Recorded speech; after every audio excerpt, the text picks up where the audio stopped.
Bhupendra Yadav press કોન્ફરન્સને સંબોધન કરી રહ્યા છે, આવો જોઈએ। भारतीय जनता पार्टी की केंद्रीय सरकार प्रधानमंत्री नरेंद्र मोदी जी के नेतृत्व में देश कल्याण, गरीब कल्याण के लिए समर्पित सरकार के रूप में कार्य कर रही है। माननीय प्रधानमंत्री जी के यशस्वी नेतृत्व में पार्टी पूरे तरीके से लगातार भारत की केंद्रीय राजनीति में, शासन में और गुजरात राज्य में भी ये कार्य हो रहा है और भारतीय जनता पार्टी पूरी एक टीम भावना के रूप में काम कर रही है। और इसलिए हमारी पार्टी की एक विशिष्ट परंपरा के नाते कि एक निरंतरता के साथ, कंटिन्यूटी के साथ, कंसिस्टेंसी के साथ जो पार्टी काम करती है, वह पार्टी अपने नए नेतृत्व को भी उभारते हुए सार्वजनिक जीवन में नए नेतृत्व को, नए अनुभवों को विस्तार देने के लिए, सामाजिक रूप से नए लोगों को प्रतिनिधित्व देने के लिए एक नई परंपरा के साथ काम कर रही है और पार्टी एक पूरे विचार की प्रेरणा के साथ काम कर रही है।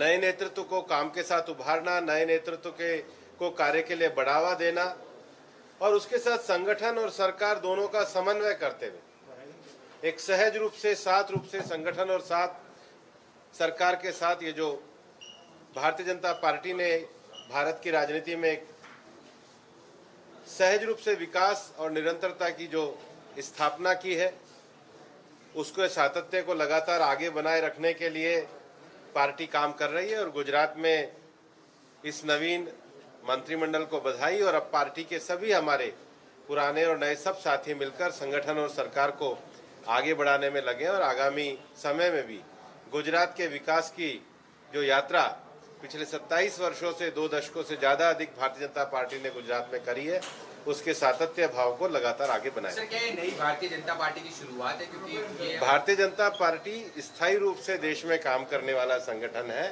पार्टी हमारी लगातार आगे चल रही है और पार्टी अपने में से ही एक नई परंपरा और नए नेतृत्व को भी आगे लेकर के कार्य को बढ़ा। सर, क्या गुजरात को प्रयोगशाला माना जाता है बीजेपी का, तो ये प्रयोग जो है वो पूरे देश में भी लागू किया जाएगा?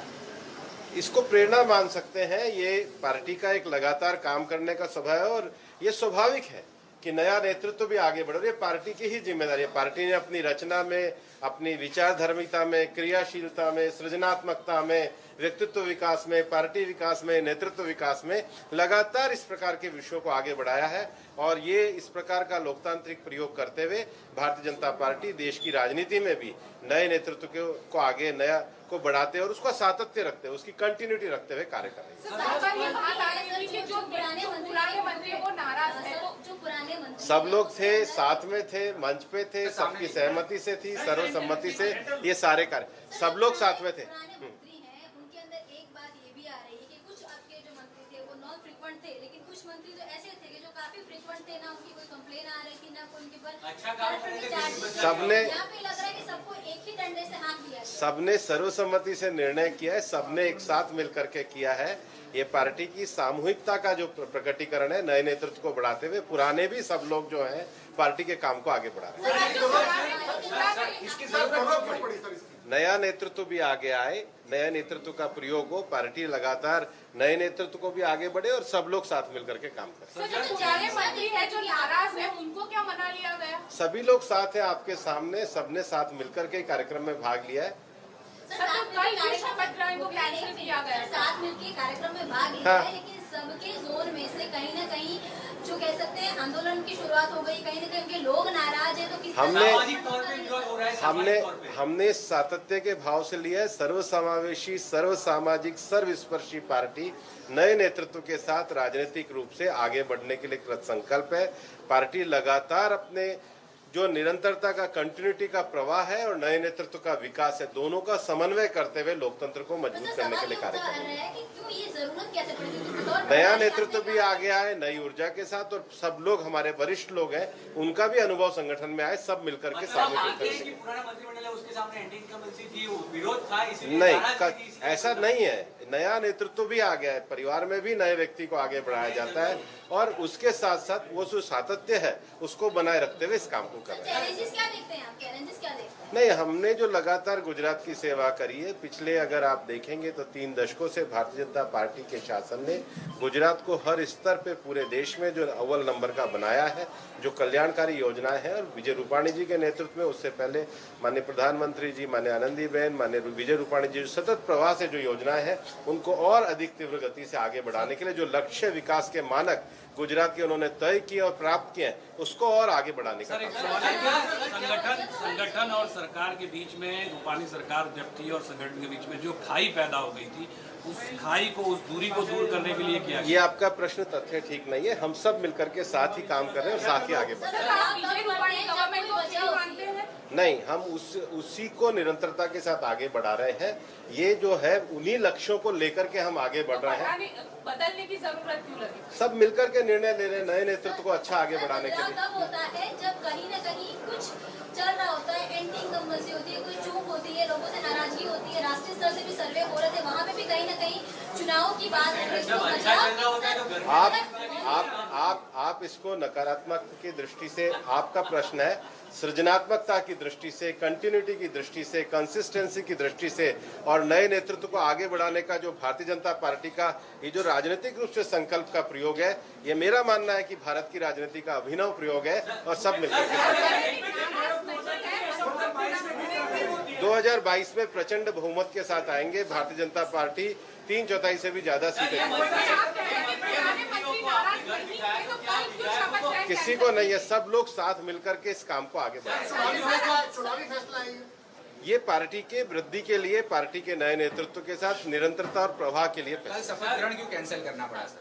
ऐसा कभी तय था नहीं, तो मीडिया की गलत न्यूज थी। मीडिया की गलत न्यूज थी, मैं अब भी कह रहा हूँ। सीनियर मंत्रियों को घर बिठाया।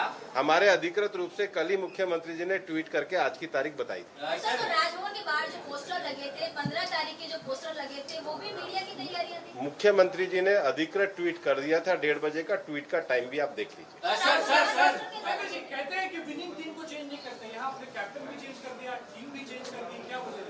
टीम वही है, एक ही टीम है, एक साथ सब लोग काम कर रहे हैं। सर, एक सवाल मेरा सर, जिस तरह से हम अलग है, सब एक साथ ही काम कर रहे हैं। सर, जिस तरह से अन्य राज्यों में मुख्यमंत्री बदले गए, गुजरात में भी बदला गया भाजपा का, यहाँ भी पूरा मंत्रिमंडल बदल दिया गया गुजरात का, दूसरे राज्यों में भी यही एक्सपेरिमेंट किया जाएगा?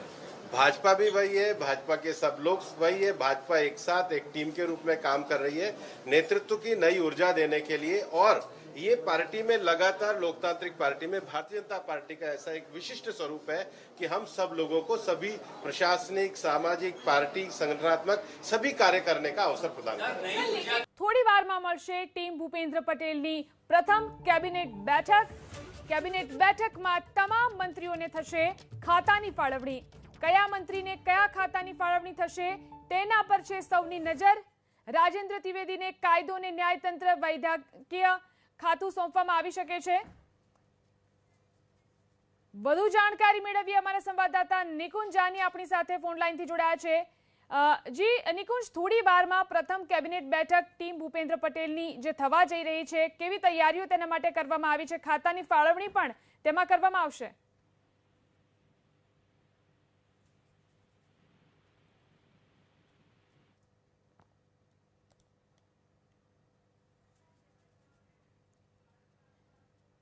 જી નિકુંજ, થોડી વારમાં કેબિનેટની બેઠક મળવા જઈ રહી છે.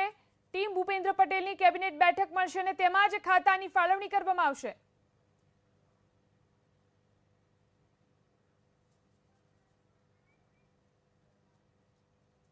તો નવા મંત્રીઓ કેબિનેટમાં હાજરી આપવા માટે પહોંચી રહ્યા છે. આ તમામ જે નવા મંત્રીઓ છે તેઓ પ્રથમ કેબિનેટ બેઠકની અંદર હાજરી આપવા માટે પહોંચી રહ્યા છે. રાઘવજી પટેલ, કિરીટસિંહ રાણા પહોંચ્યા.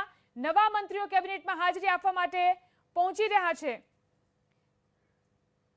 તો થોડી વારમાં ટીમ ભૂપેન્દ્ર પટેલની પ્રથમ કેબિનેટની બેઠક મળશે. કેબિનેટ બેઠકમાં તમામ મંત્રીઓને ખાતાની ફાળવણી કરવામાં આવશે. તો નવા મંત્રીઓ અત્યારે કેબિનેટમાં હાજરી આપવા માટે પહોંચી રહ્યા છે. 4:30 વાગ્યાનો સમય આપવામાં આવ્યો છે પ્રથમ કેબિનેટ ટીમ ભૂપેન્દ્ર પટેલની, અને તેની અંદર જ ખાતાની ફાળવણી કરવામાં આવશે. ત્યારે રાઘવજી પટેલ, કિરીટસિંહ રાણા, આ તમામ નવા મંત્રીઓ કે જેમને શપથ ગ્રહણ કર્યા છે તેઓ કેબિનેટની બેઠકમાં ભાગ લેવા માટે પહોંચી રહ્યા છે. થોડીક જ વારમાં પ્રથમ કેબિનેટ બેઠક મળશે. ફરી એકવાર વાત કરવાનો પ્રયાસ કરીશું. અમારા સંવાદદાતા નિકુંજ આપણી સાથે ફોન લાઈનથી જોડાયા છે. જી નિકુંજ, થોડીક જ વારમાં હવે કેબિનેટની બેઠક મળવા જઈ રહી છે, તેમાં જ ખાતાની ફાળવણી કરવામાં આવશે. કયા કયા મંત્રીઓ પહોંચી રહ્યા છે? જી, પ્રથમ કેબિનેટ મળશે ટીમ ભૂપેન્દ્ર પટેલના આજે નિયુક્ત થયેલા કેબિનેટ અને રાજ્ય કક્ષાના પ્રધાનો જે છે તે ધીમે ધીમે સ્વર્ણિમ સંકુલ 1 નર્મદા હોલ કે જ્યાં કેબિનેટ બેઠક યોજાશે ત્યાં પહોંચી રહ્યા છે. અત્યાર સુધીમાં અલગ અલગ મંત્રીઓ જે છે તે પહોંચ્યા છે. થોડા સમય બાદ કેબિનેટ બેઠકની શરૂઆત થશે. 4:30 વાગે કેબિનેટ બેઠકની શરૂઆત થશે. આપ જોઈ રહ્યા છો તે પ્રકારે રાજ્ય કક્ષાના મંત્રી અરવિંદ રૈયાણી અત્યારે આપ ટીવી સ્ક્રીનની અંદર જોતા હશો કે તે અત્યારે પહોંચ્યા છે કેબિનેટ બેઠકની અંદર હાજરી આપવા માટે. અલગ અલગ મંત્રીઓને આજે ખાતાની ફાળવણી પણ જે છે તે કરી દેવામાં આવશે. એબીપી અસ્મિતા પાસે જે પ્રકારની માહિતી છે તે પ્રકારે રાજેન્દ્ર ત્રિવેદી જે કેબિનેટ કક્ષાના મંત્રી તરીકે તેમને શપથ લીધા છે તેમને સંસદીય બાબતોના મંત્રી જે છે તે બનાવવામાં આવે તેવી શક્યતા છે. પૂર્ણેશ મોદીને શિક્ષણ અને મહિલા બાળ વિકાસ મંત્રાલયનું ખાતું ફાળવવામાં આવે તે પ્રકારની શક્યતા દેખાઈ રહી છે. રાઘવજી પટેલને કૃષિ અને ગ્રામ વિકાસ ની ખાતાની ફાળવણી જે છે તે કરી શકાય છે. નરેશ પટેલ એક આદિવાસી સમુદાયમાંથી આવતો ચહેરો જેને આદિવાસી અને વન પર્યાવરણ મંત્રાલય જે છે તે સોંપવામાં આવે તેવી શક્યતા જોવાઈ રહી છે. આ ઉપરાંત બીજા મંત્રીઓ પણ અત્યારે જે છે તે પહોંચી રહ્યા છે. બધા જ વિનુભાઈ મોરડિયા જેમને રાજ્ય કક્ષાના મંત્રી તરીકે શપથ લીધા છે તેઓ પણ અત્યારે અહીં પહોંચ્યા છે. અમદાવાદના અસારવાના ધારાસભ્ય પ્રદીપ પરમાર જેમને પણ કેબિનેટ કક્ષાના મંત્રી તરીકે શપથ લીધા છે તેમને સામાજિક ન્યાય અને અધિકારીતા વિભાગનું મંત્રાલય જે છે તે સોંપવામાં આવે તેવી શક્યતા જોવાઈ રહી છે. આપ ટીવી સ્ક્રીનની અંદર જોતા હશો અલગ અલગ મંત્રીઓ જેમને આજે શપથ ગ્રહણ કર્યા છે તે તમામ નવનિયુક્ત મંત્રીઓ જે છે તે કેબિનેટ બેઠકની અંદર હાજર રહેવા માટે પહોંચી રહ્યા છે. આ ઉપરાંત પણ રાજ્ય સરકારના અલગ અલગ સંઘી અધિકારીઓ જે છે આઈએએસ અધિકારીઓ તે પણ અત્યારે હાલ બેઠકમાં પહોંચવા માટે સ્વર્ણિમ સંકુલ પહોંચી રહ્યા છે. જી નિકુંજ, અમારી સાથે જોડાયેલા રહેજો, આગળ પણ જાણકારી લેતા રહીશું.